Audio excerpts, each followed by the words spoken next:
राम राम। आप सभी के अंदर विराजमान मेरे परम पिता परमात्मा को मेरा कोटि कोटि नमन।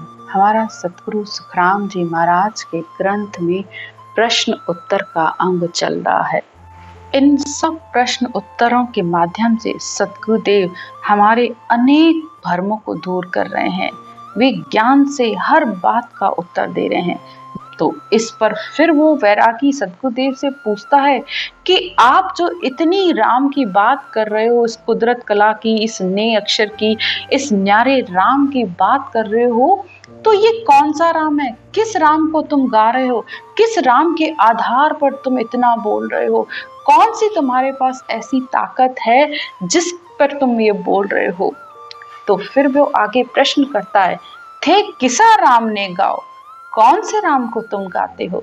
तो इस पर सदगुरुदेव कहते हैं, पांच जन तत् बैराट यो थर पियो, विष्णु ब्रह्मा हर पैदास किया। सदगुरुदेव कहते हैं, जिस परमात्मा ने, जिस पूर्ण ब्रह्म परमात्मा ने इस आत्मा को, इस शरीर को, इस पूरे ब्रह्मांड को, ब्रह्मा विष्णु महेश, इस सारी सृष्टि को जिसने पैदा किया, मैं उस न्यारे राम को गाता हूँ। पीर अवतार शिव शक्ति के ऊपरे, दुज को ज्ञान का मूल दिया। जो पीरों से, अवतारों से, शिव से, शक्ति के ऊपर भी वो जो परम तत्व है परमात्मा, मैं उसको गाता हूँ, उसको ध्यान करता हूँ। दुज को ज्ञान का मूल दिया।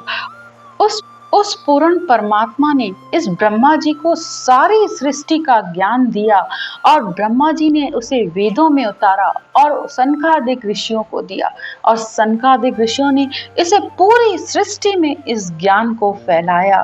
तो मूल ज्ञान ब्रह्मा जी ने इस संसार को दिया है। मैं ऐसे राम का भजन करता हूँ, ऐसे राम का मैं सिमरन करता हूँ, वो न्यारा राम है।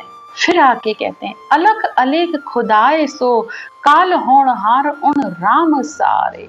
वो अलख है, वो लखने में नहीं आता है, जिसको लिखा नहीं जा सकता, जिसको बताया नहीं जाता है, जिसकी पहुंच इस काल से भी ऊपर है। मैं उस राम को गाता हूँ।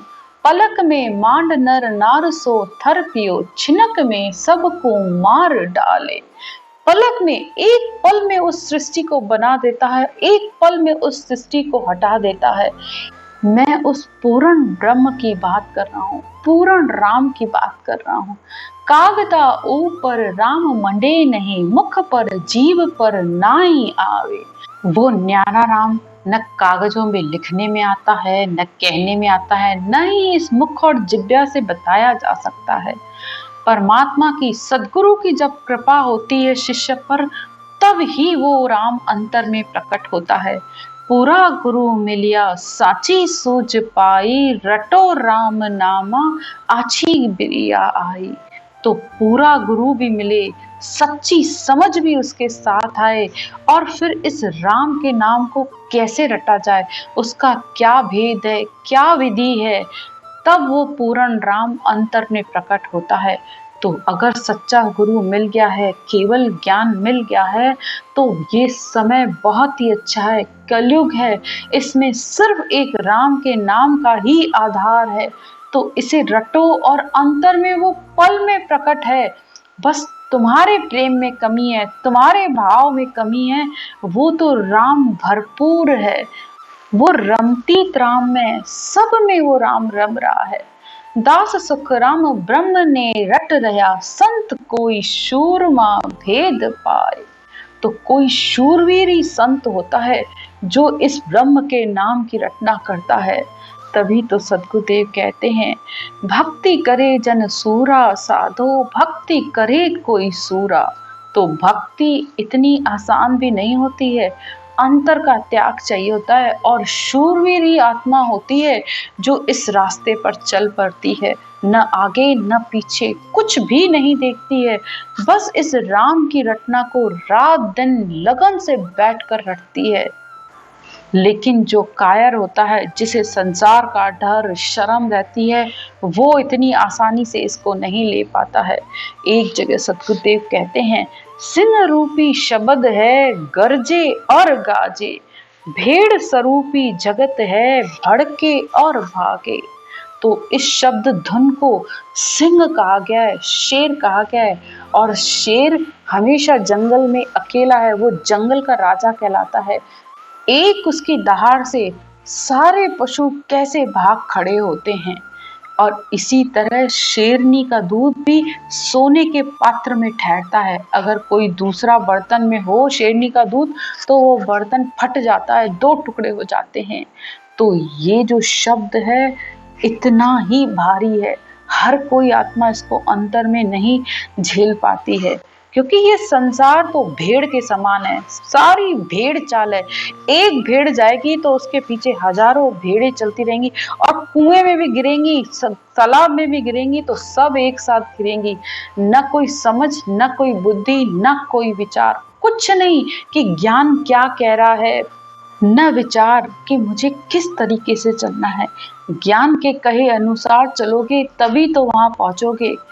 जब ये शब्द इस शरीर के अंदर आता है तो पूरे शरीर में कंपन हो जाता है, पूरा शरीर हिल जाता है। इस मन को भी डर लगता है, इंद्रियां भी कंट्रोल में हो जाती हैं, तुम्हारे काम, क्रोध, लोभ ये सबको मिटा देता है। तभी तो इसे शेर का नाम दिया गया है, इस शब्द धुन को। आगे सतगुरुदेव कहते हैं, रमता राम सो हेत हम बांधियो, बोलता राम सो प्रीत कीनी। तो रमता राम, वो रमतीत राम जो रग रग रोम रोम में समाया हुआ है, उस रमतीत राम को मैं गाता हूँ। और बोलता राम यानी ये बोलना नहीं, जो इस ग्रंथ में वचन लिखे हुए हैं, जो इस ग्रंथ में शब्द लिए हुए हैं, इस ज्ञान को कहा गया है कि बोलते राम से, यानी ज्ञान से हमने प्रीत की है। देह आकार का नाम सब पर हरिया, अरद और उरद विच सुरत है दीनी। जितने भी देह आकार के जो नाम थे उन सबको मैंने छोड़ा, और अरद उरद यानी इस आती और जाती सांस में इस राम के नाम को लिया है। रामायण में भी लिखा हुआ है, अरद उरद विच रामत लाओ। रामायण पढ़ते हो तो इन शब्दों को भी ध्यान दो, उसमें केवल ज्ञान को, इस अरद उरद, इस श्वास पर श्वास के बारे में कितनी जगह पर लिखा गया है कि इस अरद उरद विच रामत लाओ, इस राम को इस आती जाती श्वास में रटो। 5-25 सो राम न्यारा रहे, तिष्ट और मुष्ट में नाए आवे। वो इन 5 तत्वों, 25 प्रकृतियों, इन सब से वो न्यारा है। वो आता जरूर शरीर में, लेकिन इस आत्मा को इस शरीर से भी अलग कर देता है। न किसी की दृष्टि में, न किसी की मुष्टि में, यानी न पकड़ में आता है। धर पाताल आसमान सो अगम है, क्रोड़ मज संत कोई गम पावे। कोई सुजान आत्मा, कोई संत आत्मा ही होती है जो उसको जान पाती है। पूर्ण राम भरपूर सो भर रया, जाय ब्रह्मंड ररंकार ध्याय। वो पूर्ण राम, वो रमतीत राम तो सबके अंदर है, भरपूर है। उस राम की दया सबके ऊपर है, चाहे कोई भी आत्मा कैसी भी है, लेकिन इस विधि का गुण है कि वो इसको विधि से करता है, वो उसके अंदर फल में आकर जागृत हो जाता है, और इस ररंकार की धुन के रूप में आत्मा उसका अनुभव करती रहती है। दास सुखराम कहे शब्द अरूप है, जिंग सी धुन सो राम गाओ। तो सद्गुरुदेव कहते हैं कि उस शब्द का, उस धुन का रूप अरूप है। जैसे इस आत्मा का कोई रूप नहीं है, तुम अपने अंदर बैठी आत्मा को ही नहीं देख सकते, वो आत्मा भी अरूप है, वो आत्मा परमात्मा का अंश है। तो वो परमात्मा भी बस इस धुन के रूप में, इस जिंग की धुन की तरह है। वो सिर के ऊपर वो जिंग की धुन, झुन झुन झुन, हर समय वो आवाज, वो ध्वन सुनाई देती रहती है, और आत्मा उसको सुन सुनकर आनंदित होती है। आगे सतगुरुदेव और इस शब्द धुन की महिमा करके कहते हैं, नहीं बाप अरमाए, नहीं भैण सुन भैया, नहीं देश कुल नाव, नहीं किण शरण न रैया, नहीं ज्ञान गुरु, नहीं शिष्य, नहीं आपो तन काया। उस ब्रह्म का कैसा अनुभव है, कोई नहीं बता सकता, क्योंकि उसके न ही बाप है, न ही माँ है, न कोई बहन, न कोई भाई, न कोई देश, न कोई गांव, न वो किसी की शरण में है, लेकिन पूरे संसार को उसकी शरण है। न ज्ञान में, न गुरु में, न शिष्य में, नहीं आप तन काया। वो तन में, इस शरीर में आता जरूर है इस आत्मा को लेने के लिए, लेकिन रहता नहीं है। वो जहाँ से उस ब्रह्म वैराट से आया है इस आत्मा को लेने, और इस आत्मा की पूरी उसको यात्रा करवा के गगन मंडल में ले जाता है, उस अगम देश में अपने साथ ले जाता है। नहीं वार कुछ पार, नहीं कहूँ जायर आया। न कोई उसका वार है, न कोई पार है। वो अथंग है, अथाह है, न जाया है, न कहीं जाता है, न कहीं आता है। अगर कोई ये कहता है कि मेरे कहने से आ जाएगा, तो वो किसी के कहने से भी आता नहीं है। और अगर कहेगा मेरे कहने से चला जाएगा, तो वो आने के बाद जाता भी कहीं नहीं है।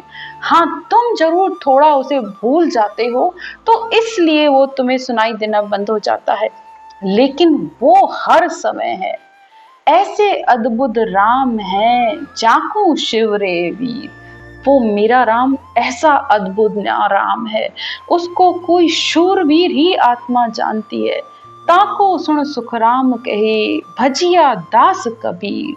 तो सदगुरुदेव कहते हैं, जिसे कबीर साहब ने भी रटा है, जिसे नानक साहब ने भी रटा है, जिसे सब मोक्षग्रामी संतों ने रटा है, जिसे तीर्थंकरों ने रटा है, बस मैं भी उसी राम की बात कर रहा हूँ। मैं भी उसी न्यारे राम की बात कर रहा हूँ। उस राम को बस अपने इस तन के अंदर जान लो। वो पूर्ण राम है, वो भरपूर राम है, वो तुम्हें अपने अंदर ही मिलेगा। तो आज की चर्चा यहीं तक। राम राम। इति श्री प्रश्न उत्तर का अंग संपूर्ण। राम राम।